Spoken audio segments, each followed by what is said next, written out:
Hello दोस्तों, मैं क्षितिज यादव। आप देख रहे हैं मेरी यूट्यूब चैनल सक्सेस मिरर पर। दोस्तों, जो क्रम चल रहा होता है पुलिस का, मैं आपको उस दिन साहित्य का कुछ क्वेश्चन कराया था।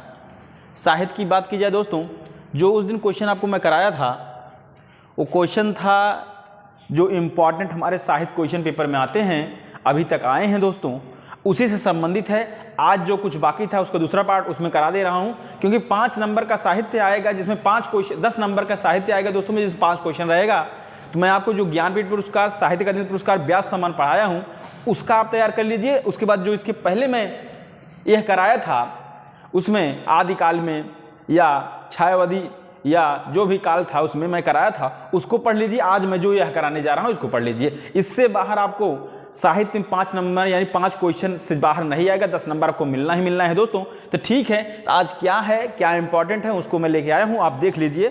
थोड़ा सा मैं कल वीडियो नहीं बना पाया था दोस्तों, उसके लिए मैं था ही नहीं, इसलिए कहाँ बनाता पता आर का पेपर था दोस्तों, उसी में चले गया था। ठीक, तो चलिए आज द्विवेदी युग का देखते हैं। उसके बाद छायावादी युग में इंपॉर्टेंट सबसे ज़्यादा हमारे छायावादी युग हैं, क्योंकि पेपर इसी छायावादी से पूछता है। द्विवेदी युग के कुछ महत्वपूर्ण, छायावादी कुछ महत्वपूर्ण। उसके बाद जो भी इसमें हिंदी में क्या बचता है दोस्तों, हिंदी में हमारे ख्याल से आपको अच्छा ढंग से मुहावरा कौन कौन से तत्सम तद्भव इंपॉर्टेंट वही कराना है। पर्यायवाची इंपॉर्टेंट आपको यहाँ पे लिखना है। ठीक, तो चलिए मैं कल इसके बाद कराता हूँ। ठीक, उसके बाद चलिए द्विवेदी युग में मैं आपको 2 व्यक्ति केवल बताऊँगा, कौन कौन से, महाप्रसाद द्विवेदी और मैथिली शरण गुप्त का। महाप्रसाद द्विवेदी की बात की जाए तो इनकी एक महत्वपूर्ण रचना है काव्य मंजूषा, सुमन और कानकुंज। काव्य मंजूषा, सुमन और कानकुंज यह महाप्रसाद द्विवेदी का है। काव्य मंजूषा, सुमन और कान्यकुंज। ठीक, उसके बाद आता है मैथिली शरण गुप्त का। मैथिली शरण गुप्त की बात की जाए दोस्तों, इनसे क्वेश्चन आता है क्योंकि यह भारत भारती एक बार पूछ चुका है। ठीक, तो रंग में भंग, भारत भारती, साकेत, यशोधरा, जयचंद्र वध। ठीक, जयचंद्र वध। उसके बाद पंचवटी और झंकार, पंचवटी झंकार, पंचवटी झंकार, पंचवटी झंकार, रंग में भंग, भारत भारती, सांकेत, यशोधरा, जयचंद्र वध, पंचवटी झंकार। ठीक, तो यह 2 हमारे द्विवेदी युग की बहुत महत्वपूर्ण है, महाप्रसाद द्विवेदी जी और मैथिली शरण गुप्त जी। महाप्रसाद द्विवेदी की बात की जाए काव्य मंजूषा, सुमन, कानकुंज। उसी प्रकार इनकी बात की जाए दोस्तों तो रंग में भंग, मैथिली शरण गुप्त की, रंग में भंग, भारत भारती, सांकेत, यशोधरा, जयचंद्र वध, पंचवटी झंकार। रंग में भंग, भारत भारती, सांकेत, यशोधरा, जयचंद्र वध, पंचवटी झंकार। महाप्रसाद मैथिली शरण गुप्त की बात की जाए, इनकी रचना रंग में भंग, भारत भारती, सांकेत, यशोधरा, जयचंद्र वध, झंकार, पंचवटी। ये सब इंपॉर्टेंट है दोस्तों, क्योंकि ये हमारे मैथिली शरण गुप्त की एक आई हुई क्वेश्चन इसमें भारत भारती जो है पूछा गया था। अब आ सकता है सांकेत, यशोधरा, जयचंद्र, पंचवटी झंकार, कोई भी आ सकता है। अब हम चलते हैं दोस्तों अपने छायावादी युग पे। छायावादी युग की बात की जाए दोस्तों, यह बहुत ही इंपॉर्टेंट है, इसमें से क्वेश्चन आना ही आना है आपको। जयशंकर प्रसाद की रचना पूछे तो कामायनी, उर्वशी, लहर, झरना, आंसू। कामायनी, उर्वशी, लहर, झरना, आंसू, तितली, कंकाल, ये सब इनकी रचना है। तितली, कंकाल इनकी रचनाएं कि कामायनी, उर्वशी, लहर, झरना, आंसू। ठीक, सुमित्रा नंदन पंत की बात की जाए तो वीड़ा, पल्लव, गुंजन, वीड़ा, पल्लव, गुंजन, कला और बूढ़ा चांद, चितंबरा। चितंबरा के लिए ज्ञानपीठ पुरस्कार भी पाए हैं दोस्तों, कला और बूढ़ा चांद के लिए भी। ठीक, देखिए सुमित्रा नंदन पंत कौन सा, चितंबरा, वीड़ा, पल्लव, गुंजन, कला और बूढ़ा चांद। कला और बूढ़ा चांद और चितंबरा ये दोनों इंपॉर्टेंट हो जाते हैं दोस्तों। इंपॉर्टेंट लिख लीजिए इनको, इन दोनों को इंपॉर्टेंट लिख लीजिए। चितंबरा, कला और बूढ़ा चांद, सुमित्रा नंदन पंत। चिदंबरा, कला और बूढ़ा चांद, सुमित्रा नंदन पंत। वीड़ा, पल्लव, गुंजन, वीड़ा, पल्लव, गुंजन, वीड़ा, पल्लव, गुंजन, ऐसे। चिदंबरा, कला और बूढ़ा चांद, चिदंबरा, कला और बूढ़ा चांद। बात की जाए जयशंकर के, कामायनी, उर्वशी, लहर, झरना, आंसू। कामायनी, उर्वशी, लहर, झरना, आंसू, कंकाल, तितली। कंकाल, तितली, कामायनी, उर्वशी, लहर, झरना, आंसू, तितली, कंकाल, ऐसे रटिए आप। चिदंबरा, कला और बूढ़ा चांद, वीड़ा, पल्लव, गुंजन, ये सुमित्रा नंदन पंत। उसके बाद आता है सूर्यकांत त्रिपाठी निराला। सूर्यकांत त्रिपाठी निराला की बात की जाए दोस्तों, इससे भी क्वेश्चन बन सकता है। ठीक, क्या है इनकी रचना देख लेते हैं। सरोज स्मृति, राम की शक्ति पूजा, राम की शक्ति पूजा, सरोज स्मृति, राम की शक्ति पूजा, कुकुरमुत्ता, बेला, अर्चना, तुलसीदास।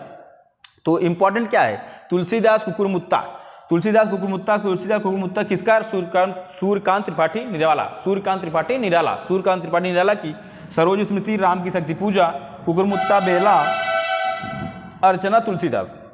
सूर्यकांत त्रिपाठी निराला कर सरोज स्मृति, राम की शक्ति पूजा, कुकुरमुत्ता, बेला, अर्चना, तुलसीदास। ख्याल करिए, सरोज स्मृति, राम की शक्ति पूजा, कुकुरमुत्ता, बेला, अर्चना, तुलसीदास। ठीक, उसके बाद आते हैं तो महादेवी वर्मा। महादेवी वर्मा बहुत इंपॉर्टेंट है। इनकी कुछ रचना जैसे यामा, यामा निहार रस्म नीरजा सांध्य गीत, यामा निहार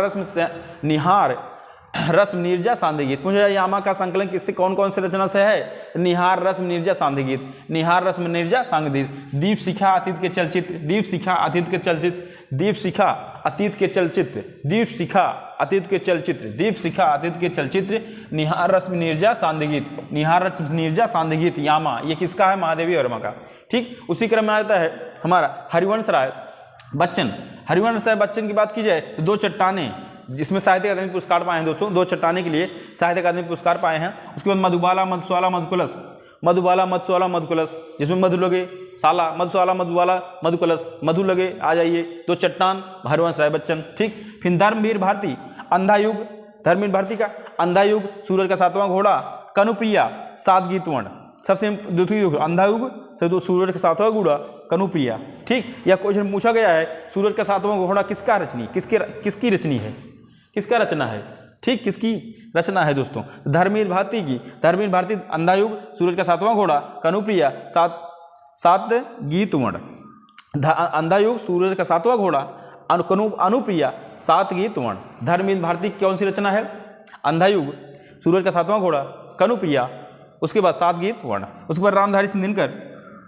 रामधारी सिंह दिनकर की बात की जाए तो यह है उर्वशी, हुंकार, कुरुक्षेत्र, रश्मि। इंपॉर्टेंट है रामधारी सिंह दिनकर, उर्वशी, इनके लिए ज्ञानपीठ पुरस्कार पा रहे हैं दोस्तों।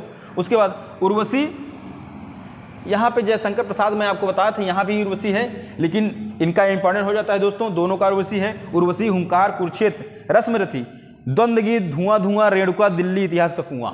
ठीक, इतिहास के आंसू, इतिहास के आंसू कुआं नहीं दोस्तों। ठीक, तो देखिए कौन कौन से हैं?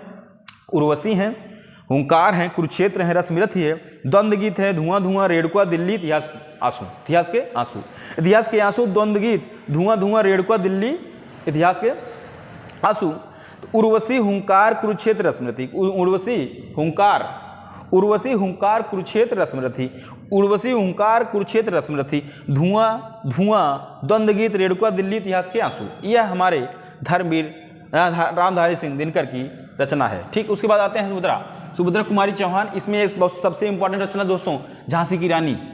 झांसी की रानी रचना बहुत इंपॉर्टेंट है, सुभद्रा कुमारी चौहान।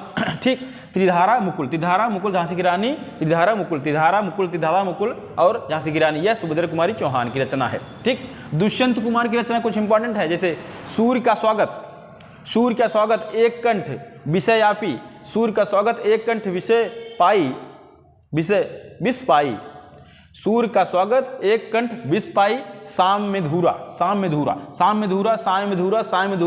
या सूर्य का स्वागत, दुष्यंत कुमार, एक कंठ विष पाई। ठीक, उसके बाद बालकृष्ण भट्ट की बात की जाए, एक अनाज 100 सुजान, एक अनाज 100, दोस्तों यहाँ पे उल्टा हो गया है, 100 अनाज 1 सुजान, 100 अनाज 1 सुजान, 100 अनाज 1 सुजान, नूतन ब्रह्मचारी, 100 अनाज 1 सुजान, 100 अनाज 1 सुजान, 100 अनाज 1 सुजान, नूतन ब्रह्मचारी, 100 अनाज 1 सुजान और नूतन ब्रह्मचारी, इनकी महत्वपूर्ण रचना है दोस्तों। उसके बाद आता है देवकी नंदन खत्री।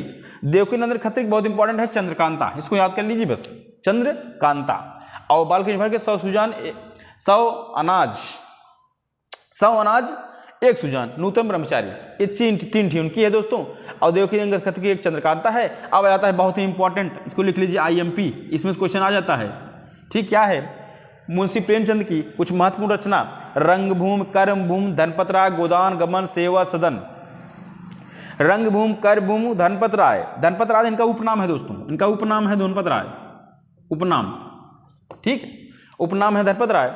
रंगभूमि, कर्मभूमि, धनपत राय, गोदान गमन, सेवा सदन, प्रेमाश्रय, निर्मला, कायाकल्प, मंगलसूत्र, ईदगाह, पूछकिरात अधूरा, ईदगाह, पूछकिरात अधूरा, निर्मला, कायाकल्प, मंगलसूत्र, गोदान गमन, सेवा सदन, प्रेमाश्रय, रंगभूमि, कर्मभूमि, धर्मत राय, ये सब महत्वपूर्ण रचना है हमारे मुंशी प्रेमचंद की। तो दोस्तों यह कुछ हमारे महत्वपूर्ण रचनाएं हैं जो पेपर में 10 नंबर का आता है हिंदी में, जो मैं 3-4 वीडियो में कराया हूँ। साहित्य अकादमी, चाहे ज्ञानपीठ, चाहे व्यास सम्मान, उसको आप पढ़िए, ढंग से पढ़िए दोस्तों, क्या क्या उसमें बताया हूँ। उसके बाद 2 टॉपिक ये है, इसको ढंग से पढ़िए दोस्तों, क्योंकि इससे बाहर कुछ नहीं आएगा। अब मैं आपको इसमें कुछ इम्पॉर्टेंट पर्यायवाची, उसके बाद पर्यायवाची मैं आपको कल करा दूंगा, ठीक। उसके बाद पर्यायवाची के अलावा आपको इसमें मुझे कराना है मुहावरा, तत्सम तद्भव, इंपॉर्टेंट, ठीक है दोस्तों। अच्छा लगा तो लाइक से सब्सक्राइब और कमेंट जरूर करिए। धन्यवाद।